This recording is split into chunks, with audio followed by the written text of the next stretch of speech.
Hello जय हिंद student, welcome back to physics resource centre 2.0।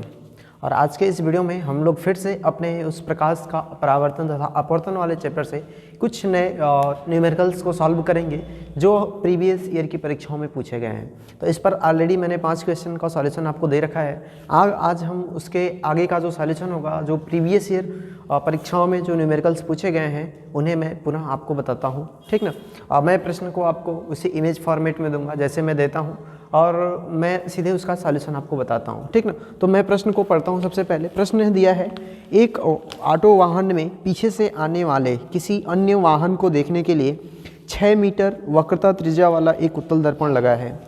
किसी समय एक वाहन दर्पण से 6 मीटर की दूरी पर है, तो उस समय दर्पण में दिखने वाले उसके प्रतिबिंब की स्थिति व आकार की गणना करिए। और देखिए, सबसे बेहतरीन तो बात यह है कि यह 2020 की परीक्षा में पूछा हुआ है। और इससे भी अच्छी बात बता दें कि इस पर आधारित मैंने एक और प्रश्न बता रखा है आपको पार्ट 1 में, ठीक ना। तो चलो पहले मैं इसको भी बताता हूँ आपको। देखिए, दे रखा है ना कि ऑटो वाहन में आ रहा है, तो सबसे पहले इसकी वक्रता त्रिज्या दे रखा है। तो वक्रता त्रिज्या यानी आर का वैल्यू दे रखा है। आर का वैल्यू कितना है? 6 मीटर वक्रता त्रिज्या दे रखा है। इसके बाद आपको और क्या दे रखा है कि किसी समय वाहन जो है दर्पण से 6 मीटर की दूरी पर है, ठीक ना।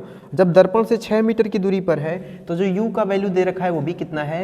6 मीटर होगा, ठीक ना, u का वैल्यू। अब इसके अलावा आपको v का वैल्यू ज्ञात करना है, ठीक ना। जब आप v का वैल्यू इससे प्राप्त करेंगे तो आपको कई सारी चीज़ें ज्ञात करना है, ठीक ना। प्रतिबिंब की स्थिति व आकार भी ज्ञात करना है। स्थिति और आकार दोनों चीज़ें हमें प्राप्त करनी है, ठीक ना। अब देखो, स्थिति और आकार दोनों चीज़ें प्राप्त करनी है। तो पहले ये बताइए हमें कि अगर कोई वाहन है तो वाहन के बगल में कौन सा दर्पण लगता है? उत्तल दर्पण लगता है ना। कौन सा दर्पण लगता है? उत्तल दर्पण। और उत्तल दर्पण के लिए आपको फिर से कंडीशन वही पुरानी वाली याद रखनी है। u का जो वैल्यू होता है वो निगेटिव होता है, v और f का जो वैल्यू होता है वो क्या होता है? पॉजिटिव होता है, ठीक ना। सबसे पहले आप लोग यहाँ से f का वैल्यू ज्ञात करेंगे। तो f बराबर में कितना होता है? r बटा में 2, यानी कि r का वैल्यू कितना है? 6 और अपान में 2, यानी कितना आ गया? 3 मीटर आ गया, ठीक ना। f का वैल्यू, फोकस दूरी उस दर्पण की कितना है? 3 मीटर है, ठीक ना। तो अब हम लोग क्या करेंगे? दर्पण के सूत्र से, दर्पण के सूत्र से, दर्पण का सूत्र क्या कहता है? 1/f is equal to 1/v plus में 1/में u।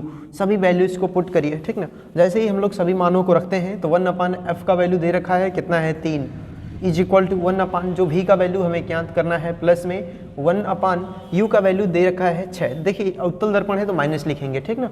तो माइनस में 6 यहाँ पर मैंने लिख दिया। तो यहाँ पर कितना? 1/में 3 is equal to 1/v minus में 1/में 6। अब ये इसको इधर लेकर आएंगे तो 1/3 प्लस में 1/में 6 हो जाएगा इज इक्वल टू 1/में v। तो यहाँ से आप इसका एलसीएम लीजिए तो 1/v is equal to 6 LCM हुआ और 2 प्लस में 1 यानी 3/में 6, ठीक ना। जब यहाँ से आप v का वैल्यू ज्ञात करेंगे तो 6/3 आ जाएगा, यानी कि 2 मीटर, ठीक ना। अब देखिए प्रतिबिंब, अब ये v का वैल्यू प्लस आया है, अर्थात जो इमेज बन रहा है ना वो दर्पण के पीछे 2 मीटर की दूरी पर बन रहा है, ठीक। अब देखो, ये तो आपकी स्थिति आ रही है, स्थिति आ गई, ठीक ना, दर्पण की स्थिति। अब ही आपसे अभी आपका प्रश्न जो है वो पूरा नहीं हुआ है।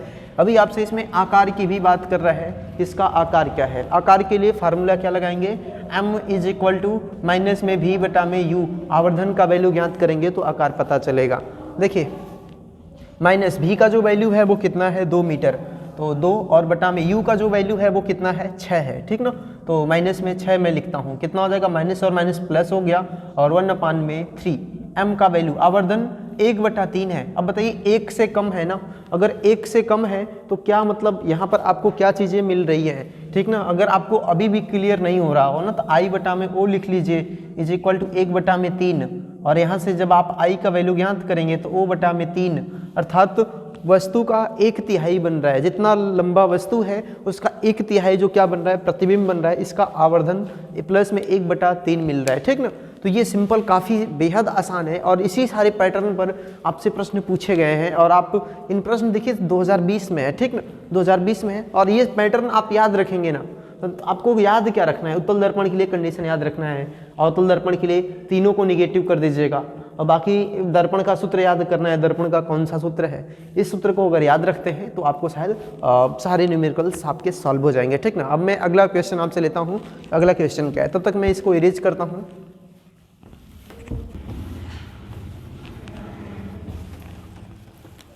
अगला जो प्रश्न है वो हमारा अवतल दर्पण पर दिया हुआ है, ठीक ना, कि अवतल दर्पण के मुख्य अक्ष पर ध्रुव से 30 सेंटीमीटर की दूरी पर स्थित वस्तु का प्रतिबिंब वस्तु पर ही बनता है। दर्पण की फोकस दूरी क्या है? देखिए बहुत सिंपल प्रश्न दे रखा है, ठीक ना। सिंपल प्रश्न क्या दे रखा है, आप सबसे पहले इसमें देखिए प्रश्न को पढ़िए। अवतल दर्पण के मुख्य अक्ष पर ध्रुव से 30 सेंटीमीटर की दूरी पर स्थित वस्तु का प्रतिबिंब वस्तु पर ही बनता है। दर्पण की फोकस दूरी क्या है? अभी मैं आपसे एक प्रश्न करने वाला हूँ। इसमें तो बस फोकस दूरी पता करनी है, लेकिन मैं आपसे प्रश्न करूंगा, ठीक ना। देखिए सबसे पहले ध्रुव से 30 सेंटीमीटर की दूरी पर है ना, तो u बराबर में कितना दे रखा, माइनस में 30 सेंटीमीटर। याद रखिएगा अवतल दर्पण है। कौन सा दर्पण है? अवतल दर्पण। अवतल दर्पण के लिए आप वैल्यू को माइनस में रखेंगे, ठीक ना। अब जो प्रतिबिंब है उसी वस्तु पर ही बन रहा है, मतलब जहाँ पर वस्तु है वहीं पर प्रतिबिंब बन रहा है। ये आप मेरा प्रश्न अब ये है कि अवतल दर्पण में ऐसी कौन सी कंडीशन है जहाँ पर वस्तु रखते हैं वहीं पर प्रतिबिंब भी बनता है? आप कमेंट करना या फिर मुझे बताना, ठीक ना। चलो अब यहाँ पर मैं भी बराबर में भी कितना होगा, माइनस में 30 सेंटीमीटर ही होगा। ये जहाँ पर वस्तु है वहाँ पर प्रतिबिंब, तो दूरी भी उसकी क्या होगी, सेम होगी। आपको फोकस दूरी का वैल्यू प्राप्त करना है। देखिए कुछ भी नहीं है इस प्रश्न में तो बिल्कुल, और ये 2022 का प्रश्न है, ठीक ना। तो यहाँ से पुनः अगर आप इसको सॉल्व करेंगे तो दर्पण के सूत्र से,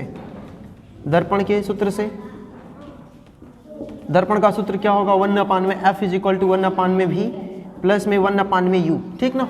F का वैल्यू ज्ञात कर, V का वैल्यू, दोनों का वैल्यू रखिए कितना, 1/में माइनस में 30 प्लस में 1/ माइनस में 30, ठीक ना। जब आप इसको इस प्रकार से वैल्यू रखते हो,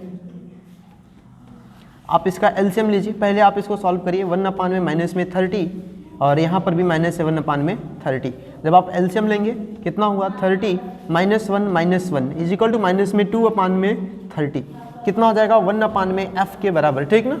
तो यहाँ से आपको जो F का वैल्यू मिलेगा वो कितना मिलेगा, 30/-2, अर्थात F का वैल्यू माइनस में 15 सेंटीमीटर।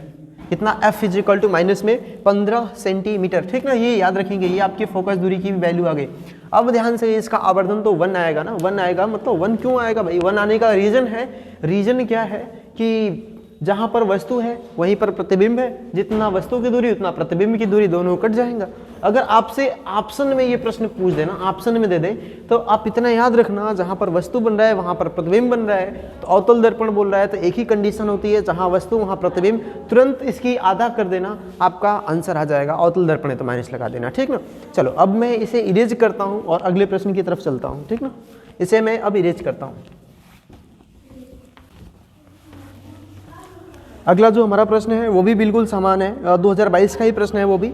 एक अवतल दर्पण के सामने 15 सेंटीमीटर दूरी पर एक वस्तु रखी है।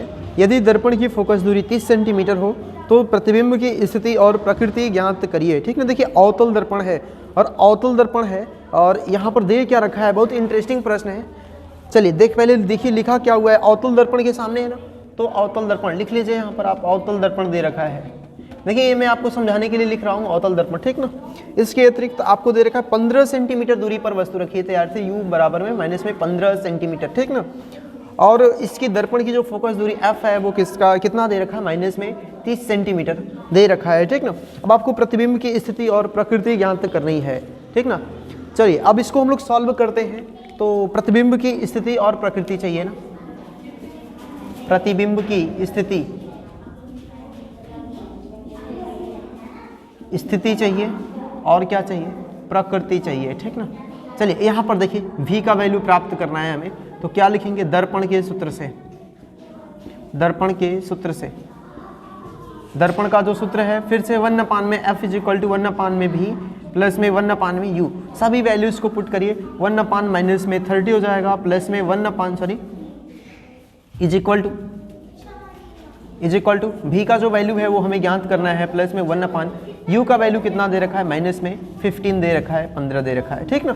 अब चलिए यहाँ पर मुझे कुछ डाउट हो रहा है कि V का वैल्यू प्लस मिलने वाला है हमें, ठीक ना।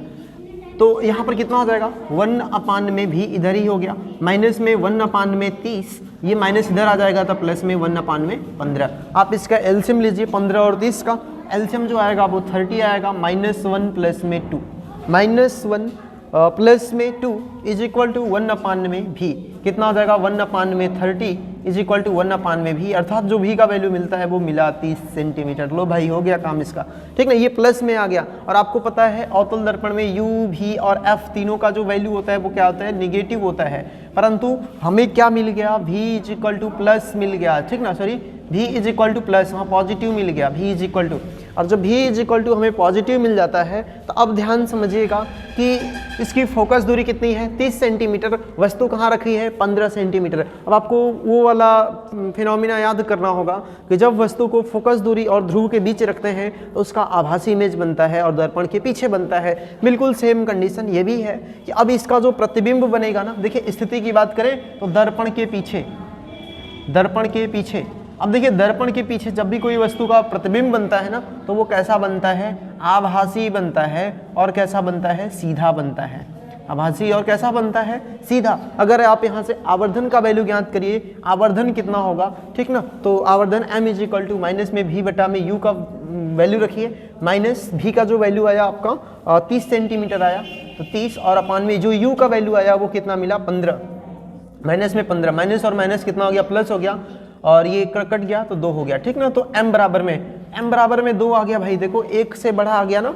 तो अब वस्तु से बड़ा प्रतिबिंब है, ठीक ना, प्रतिबिंब जो है वस्तु से बड़ा है और प्लस वैल्यू मिला है ना आवर्धन का, तो ये भी पता चल रहा है कि प्रतिबिंब जो है वो भी क्या है, आभासी है, ठीक ना। तो ये हमारा रहा थर्ड क्वेश्चन, बेहद इंपॉर्टेंट भी है और रोचक सवाल भी है। अगर अवतल दर्पण में अगर आपको इस प्रकार से दे दे तो आप कंडीशन जब तक आपको याद नहीं रहेगी, जो उसका प्रतिबिंब का बनना मैंने वीडियो बनाया हुआ है कि कहाँ पर वस्तु को रखते हैं, कहाँ पर उसका प्रतिबिंब बनता है, तो शायद आपके लिए मुश्किल हो सकता है।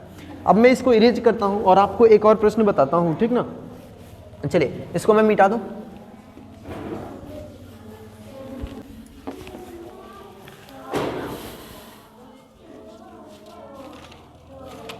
देखिए प्रश्न जो है 16 सेंटीमीटर फोकस दूरी के अवतल दर्पण के सम्मुख एक वस्तु 8 सेंटीमीटर की दूरी पर रखी है, उपयुक्त किरण आरेख बनाइए तथा प्रतिबिंब की स्थिति एवं प्रकृति ज्ञात कीजिए। ये भी प्रश्न बेहद सिंपल है, परंतु आप में इसको किरण आरेख बनाना है, ठीक ना, री डायग्राम बनाना है। कैसे फाइंड करेंगे, सबसे पहले आप वैल्यू रखिए, फोकस दूरी f इज इक्वल टू कितना है, 16 सेंटीमीटर है, ठीक ना, फोकस दूरी कितना है, 16 सेंटीमीटर है। इसके अतिरिक्त आपको बता रखा है जो वैल्यू है, वस्तु है वो 8 सेंटीमीटर दूरी पर रखी गई है, 8 सेंटीमीटर। दर्पण कौन सा है भाई, तो अवतल दर्पण है। कौन सा दर्पण है, अवतल दर्पण, और अवतल दर्पण के लिए कंडीशन पता है आपको, वैल्यू माइनस में रखेंगे, ठीक ना। अब आपको किसका वैल्यू ज्ञात करना है, v का वैल्यू ज्ञात करिए, तभी प्रतिबिंब की स्थिति चाहिए और प्रकृति दोनों मिलेगी, स्थिति प्रकृति, और साथ ही साथ इसमें एक और चीज़ पूछ रखा है वो है किरण आरेख, रे डायग्राम, ठीक ना। इसका क्या होगा, किरण आरेख, ठीक ना। तो किरण आरेख खींचना है। इस सवाल को पहले सॉल्व करते हैं, v का वैल्यू प्राप्त करते हैं कितना आएगा, ठीक ना। चलो तो यहाँ पर अगर हम लोग वैल्यू, सबसे पहले v का वैल्यू ज्ञात करिए दर्पण के सूत्र से, दर्पण के सूत्र से, दर्पण का जो सूत्र होगा 1/f is equal to 1/v plus में 1/u। देखो यहाँ पर भी वैल्यू हमें प्लस मिलने वाली है v की, रखिए value 1/-16 is equal to 1/v का वैल्यू प्लस में 1/- में 8, ठीक है। तो कितना हो जाएगा 1/-16 is equal to 1/v minus 1/8, इधर आएगा, ठीक है, माइनस से 1/16 प्लस में 1/8 हो जाएगा इज इक्वल टू 1/v। जैसे ही आप यहाँ पर वैल्यू ज्ञात करेंगे, एलसीएम आया जाएगा 16 -1 प्लस में 2 इज इक्वल टू 1/v। तो कितना आ गया आपका 1/16 इज इक्वल टू 1/v, अर्थात जो v का वैल्यू मिला वो 16 सेंटीमीटर मिल गया। अर्थात देखो फिर से वैल्यू प्लस मिल गई ना, तो प्लस मिल गई तो आप आवर्धन का वैल्यू भी ज्ञात कर लो। वैसे तो प्रतिबिंब आभासी बनेगा ही, लेकिन आवर्धन का वैल्यू ज्ञात कर लेंगे तो बिल्कुल क्लियर हो जाएगा। तो माइनस में जो v का वैल्यू है वो 16, अपान में u का वैल्यू माइनस में 8, तो कितना आ गया आपका आवर्धन प्लस में 2, तो अर्थात प्रतिबिंब तो बनेगा भैया आभासी, ठीक ना। देखो अब प्रतिबिंब आभासी इसका बन गया। अब इसके साथ साथ आपको क्या चाहिए, स्थिति बता दिए दर्पण के पीछे, प्लस आ गया ना, तो दर्पण के पीछे, दर्पण के पीछे, ठीक ना। अब आपकी प्रकृति मैंने बता दिया आभासी और सीधा। अब इसका क्या चाहिए, किरण आरेख चाहिए, बनाते हैं हम लोग, ठीक ना। एक अवतल दर्पण, थोड़ा सा और मैं भीतर बनाता हूँ,